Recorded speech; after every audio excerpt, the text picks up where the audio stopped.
Olá, eu sou a Graziela Garcia, consultora da área trabalhista e previdenciária da CPA. Eu vou falar um pouquinho sobre o teletrabalho ou o trabalho remoto, as alterações, as disposições que a MP 1108 de 2022 fez na CLT sobre esse tema. Como todo mundo sabe, quando veio a reforma trabalhista lá em 2017, ela incluiu vários artigos falando do teletrabalho, né? Então, a partir do artigo 75A da CLT, a gente tem alguma regulamentação com relação ao teletrabalho. E veio essa MP 1108, agora de 2022, para trazer algumas alterações nesse instituto. A primeira coisa foi que essa MP 1108 alterou o artigo 75B da CLT. E o artigo 75B fala o seguinte, que o trabalho remoto ou o teletrabalho é aquela prestação de serviço fora, né, das dependências da empresa, do empregador, de maneira preponderante ou não, com a utilização aí de tecnologias da informação. Então, a primeira diferença que a MP trouxe, a primeira alteração que a MP 1108 trouxe, foi essa questão de que vai ser considerado teletrabalho ou trabalho remoto aquele trabalho que é prestado fora das dependências do empregador, ainda que não seja de maneira preponderante. Antes da alteração, teria que ser de maneira preponderante. Agora não, seja de forma preponderante ou não, fora das dependências do empregador, vai ser considerado teletrabalho. Então, por exemplo, a pessoa pode ficar 2 dias em home office, né, trabalhando fora, e 3 dias na empresa, que mesmo assim é considerado teletrabalho ou trabalho remoto. Eles trouxeram essas duas expressões como expressões similares, né? Então, teletrabalho e trabalho remoto acaba dizendo a mesma coisa. Além disso, a MP 1108, ela alterou os artigos, o artigo 75B nos parágrafos 2º e 3º. Então, o que essa MP falou? Que o empregado, né, submetido aí a esse regime de teletrabalho ou trabalho remoto, ele vai poder prestar serviço, seja por jornada, por produção ou por tarefa. É também uma diferença, uma alteração que a MP trouxe. Então, quem presta serviço em trabalho remoto, em teletrabalho, né, fora lá em home office, por exemplo, ele pode prestar serviço seja por jornada, por produção ou por tarefa.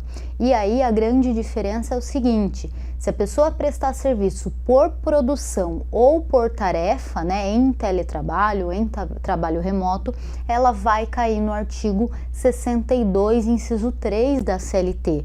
Ou seja, não vai ter marcação de ponto, não vai ter controle de jornada, não vai receber hora extras, nada disso.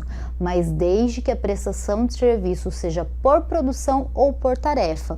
Porque se for por uma jornada previamente estipulada, aí a empresa vai ter que anotar o ponto normalmente, vai ter que fazer o controle de ponto normalmente, ainda que essa pessoa esteja em trabalho remoto. Nesse caso, o controle de ponto ele pode ser feito por papeleta externa, né? Algum meio aí que a empresa tenha para fazer esse controle. Então, essa é a diferença. Antes da MP, em princípio, qualquer pessoa em trabalho remoto, em teletrabalho, caía no artigo 62.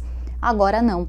Com a MP, somente aqueles que trabalham por produção ou por tarefa caem no artigo 62 e não tem marcação de ponto. Quem trabalha em teletrabalho ou trabalho remoto por jornada, né, tem uma jornada previamente estipulada, não vai cair no artigo 62 e essa jornada deve ser controlada pela empresa, o que pode acontecer, por exemplo, por meio de uma papeleta externa e o próprio empregado anota os seus horários.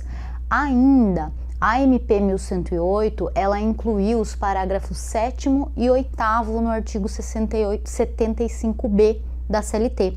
E esses 2 parágrafos falam o seguinte, que aplicam-se, né, o primeiro deles falam que aplicam-se a disposições previstas no local e nas convenções e acordos coletivos relativo à base territorial do estabelecimento de lotação do empregado.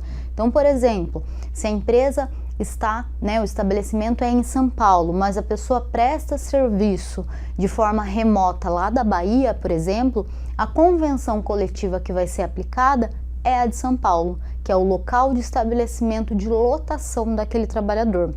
Antigamente era o quê? O local da prestação de serviço. Aí a MP veio e mudou esse ponto também. Ainda, no caso de empregado admitido no Brasil que opta por prestar serviço fora do Brasil, então, eu fui contratado no Brasil, mas eu vou mudar para fora do Brasil, para o exterior. Nessa situação, vai aplicar, em regra, a legislação brasileira nesse caso, excetuadas as disposições lá da Lei 7.064 de 82, tá? Então, em regra, aplica-se a legislação brasileira, salvo disposição em contrário que ficar estipulada pelas partes. E, por fim, a MP, ela incluiu também o artigo 75F na CLT para dispor o quê? Que a empresa deve dar prioridade aos empregados com deficiência e aos empregados que tiver filho ou criança sob guarda até 4 anos de idade na alocação aí das vagas de teletrabalho. Então, foi mais um dispositivo da MP. Portanto, a MP 1108 trouxe aí diversas alterações com relação ao teletrabalho e ao trabalho remoto, e essas alterações elas se encontram a partir do artigo 75B da CLT.